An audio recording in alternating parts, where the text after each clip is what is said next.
Утре пак е понеделник. Супер, какво?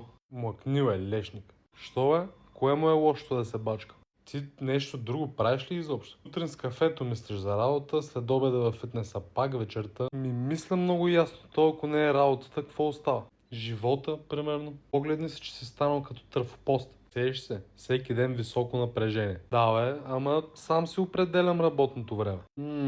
И определяш да работиш по 12 часа на ден средно. Определям го, защото има поръчки, защото се върша работата качествено. Да, ама и по 16 да работиш на ден, пак не може да си ги изпълниш. Колко човека забави този месец? 20-30? Като каза 20 на тебе, не ти ли забавиха заплатата с 20 дена този месец? То направо си идва време за следващата. Има и такива месеци. Има, да, ама само за тебе. Шефът ти миналата седмица го видях опънал една голяма маса. Черпи. Ама за вас заплати йок. Окей, ако стане още 2-3 пъти, ще напусна и ще си намеря нова работа, не е проблем. И какво ще правиш? В момента май има леки проблеми с кадрите. Който има проблеми да си ги решава. При мен условията са добри и хора има. Лешпер, където се си мисли, че някой му е длъжен за нещо. Знаеш, да, една трета са пакистанци и непалци, другата една трета са лешпери на половин работен ден. Работохолик прокапал.